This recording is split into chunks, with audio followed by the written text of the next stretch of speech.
Before you share your next social media post, you need this one thing, a brand kit. In this video, I'm going to teach you how to create your own brand kit with ease that will help you stand out from the competition. So let's get to it. First up, let's talk about why brand kits are important. A brand kit is the foundation for any creator who wants to build a memorable, impactful presence on social media. When a brand kit is done well, and don't worry, if you follow my steps, your brand kit will be done well, it allows you to create a consistent presence across multiple social media platforms. This allows you to increase your brand recognition, which is basically what it sounds like. It's when your audience recognize your content across different platforms without even needing to see your profile name. Brand kits can also position you as a credible creator because a lot of the time it's the creators that's been in this game for a while that have really good brand kits. And when you create a brand kit using Adobe Express and following the steps that I'm about to break down to you, your brand kit will also allow you to save a lot of time. So what is a brand kit? Let me answer that by showing you mine. So I have a brand called The Creator Project. It's an online community for content creators. And when I was creating that brand, I knew I had to develop its own brand kit so that it can stand out from other companies, but also differentiate itself from my personal brand. So this is what mine looks like. I've logged into my Adobe Express account, I've clicked on brands, and now I'm in the overview tab. So there's a few different elements that make up your brand kit. The core elements include your color palettes and your fonts. So here you can see I've got two different fonts.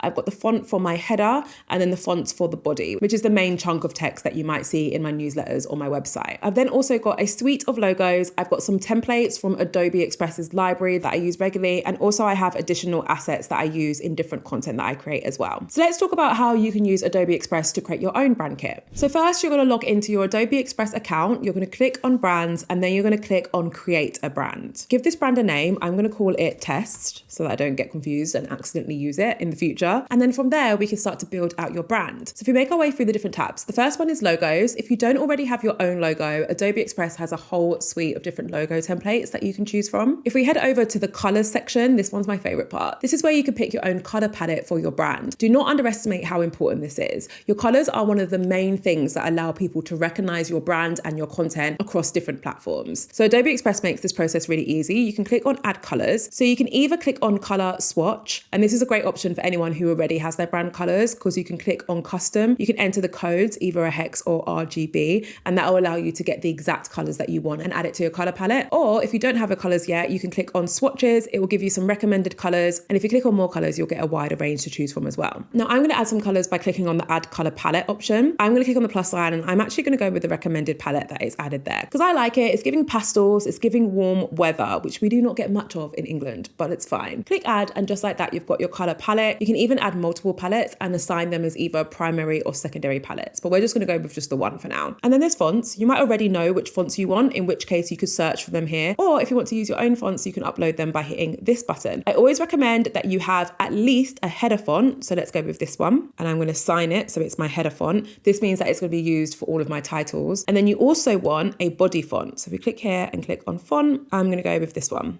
So click here, change the role, make sure it says body, and just like that, you've selected your two key fonts. In addition to these core elements, you also have an area to save your favorite templates that you use regularly on Adobe Express, and also to upload any additional assets that you might use as a creator. Okay, so I need to show you my favorite part. So we've just searched for some carousels. Let's find one that we like. Maybe you like this one. We're going to click on customize template, head to the brands button on the left-hand side, and you're going to see your brand appear. Now, I hate to sound corny, but this is where the magic happens, right? You want to click on apply brand and it's going to change the colors, the fonts, the overall vibe of that template to match the brand that you just created. Let me show you another example of this in action. Let's click on my brand, The Creator Project, click on apply brand, and look how it changes the template based on my own brand kit with just one click. And every time I'm clicking it, it's giving me a different variation of my brand colors and fonts. See how easy that is? You can create your own brand kit with Adobe Express by visiting the link in the description. Thanks so much for watching. I'll see you in episode 2 of my series all about growing your socials with Adobe Express.